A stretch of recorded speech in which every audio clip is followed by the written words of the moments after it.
कदम कदम पे भ्रष्टाचार को मिटाने का प्रयास सरकार का निरंतर चलता ही रहता है, लेकिन एक नया प्रकरण जनपद महाराजगंज के अंतर्गत नगर पालिका परिषद सिसवा के नज़दीक का ये मामला है। सिसवा में ही आता है वो, फायर स्टेशन के ठीक बगल में, जहाँ पे अग्निशमन दल स्वयं तैनात है, उसी के ठीक बगल में एक दुकान को जला दिया जाता है।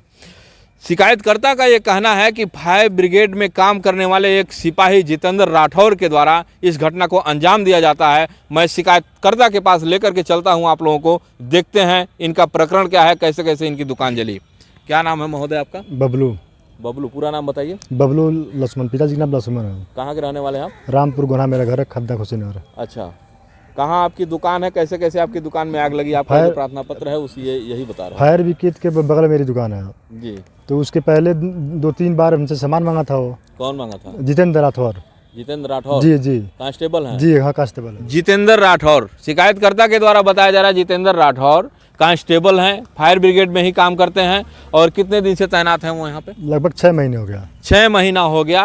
फायर स्टेशन सबिया में वो तैनात है, अग्निशमन दल में हैं वो। और उनके जितेंद्र राठौर के द्वारा पीड़ित से बार बार फर्नीचर का सामान मांगा जा रहा था। अब पीड़ित क्या कहता है, आगे सुनिए।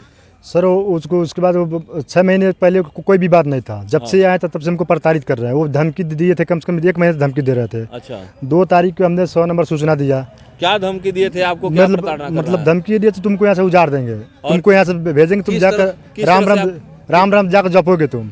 किस तरह से आपको प्रताड़ित किया जा रहा था? प्रताड़ित से मतलब दुकान हटवाने के चक्कर में, कभी यहाँ कर दो, कभी वहाँ कर दो, यहाँ से भागो, यही सब कहाँ लेके जाएंगे, हम लोग गरीब आदमी है। इसके फलस्वरूप क्या जितेंद्र राठौर आपसे कुछ मांग भी करते थे? जी जी। क्या मांगते थे? कभी ब्रिंच मांगते थे, कभी टेबल मांगते थे। हाँ। कभी कांती लेके चले जाते थे, कभी हथौड़े लेके चले जाते थे। अच्छा। आरी जाते थे, 2-2 घंटा उधर ही रख लेते थे।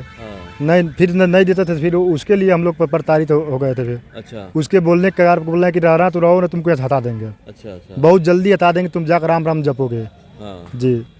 पीड़ित के द्वारा बताया जा रहा है कि अगर ये जितेंद्र राठौर की बात नहीं मानते थे तो जितेंद्र राठौर के द्वारा ये धमकी दिया जाता था कि बहुत जल्दी तुमको हटा देंगे और जा करके राम राम जपोगे। जहां सरकार युवाओं को रोजगार देने का चक्कर है, उस तरह से इस तरह से नौकरीशुदा में करने वाले लोग, कर्मचारी लोग, रोजगार विहीन लोग अगर किसी तरह से छोटी मोटी दुकान डाल करके अपनी दुकान चला करके जीविकोपार्जन कर रहे हैं, उनको ऐसे कर्मचारी लोग प्रताड़ित कर रहे हैं। और बार बार इनसे सामान का डिमांड किया जा रहा था कि आप सामान दो, कभी बेंच दो, कभी टेबल दो, कभी मेज़ दो। इस तरह की प्रताड़ना जितेंद्र राठौर के द्वारा पीड़ित को दिया जाता है। आप देखिए, आगे सुनिए पीड़ित क्या कहता है। उसके बाद कभी अभी कल परसों बोल रहे हैं कि तो इसको हम जो भी काम करते हैं मजबूती बन काम करते हैं। अच्छा। जिसको जो उखाड़ना उखाड़ लो।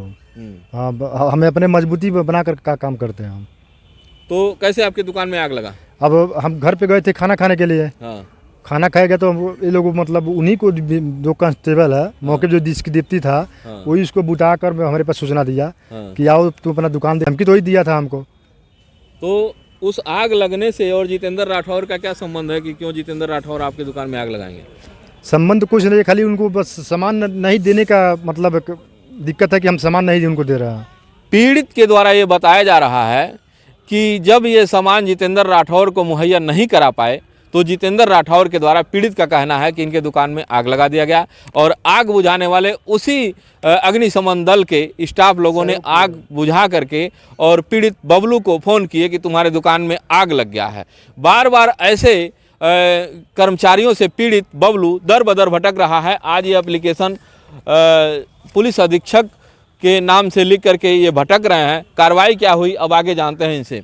ये एप्लीकेशन आप कहाँ दिए हैं? पहले कोठीबार थाने दिए। हाँ। तो वहाँ से कोई कार्रवाई नहीं हुआ। हाँ। फिर वहाँ गए, कप्तान ऑफिस गए थे महाराजगंज जी। हाँ। तो वहाँ से आए तो फिर सीओ साहब के विवेचना जांच मिला है। हाँ। अब देखिए विवेचना में क्या वो कर रहे हैं। फिर रोजगार, सरकार ये चाहती है कि ये रोजगार, युवाओं को रोजगार मिले और रोजगार के तहत ग्रोथ हो, लेकिन ऐसे ही कर्मचारी अगर रोजगार शुदा लोगों का रोजगार छीनते रहे तो कैसे रोजगार बढ़ेगा? और नहीं तो ये डर करके हतप्रभ होकर के अपना रोजगार बंद कर देंगे। इनकी रोजी रोटी का खर्चा कौन उठाएगा? अगर यह फ्री में टेबल, मेज, कुर्सी इत्यादि अगर जितेंद्र राठौर जैसे कर्मचारी को नहीं दे पाते हैं तो क्या ये दायित्व बनता है कि जितेंद्र राठौर के द्वारा इनके दुकान में आग लगा दिया जाए। पीड़ित का यह कहना है कि जितेंद्र राठौर ही धमकी दिए थे और जितेंद्र राठौर के द्वारा ही इनके दुकान में आग लगाया गया है, जबकि अग्निशमन दल के ही एक कांस्टेबल के द्वारा आग को बुझा करके और बबलू को सूचना दिया गया कि तुम्हारे दुकान में आग लग गई, आकर के अपना देख लो।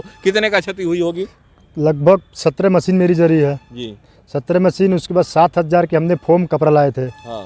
सोफा बनवाने के लिए, वो जल गई है। फिर 27,000 के पालिश और कुल मतलब मोल्डिंग हो गया, बीते हो गया, मतलब लगता है सनमाइका हो गया, ये भी जल गया।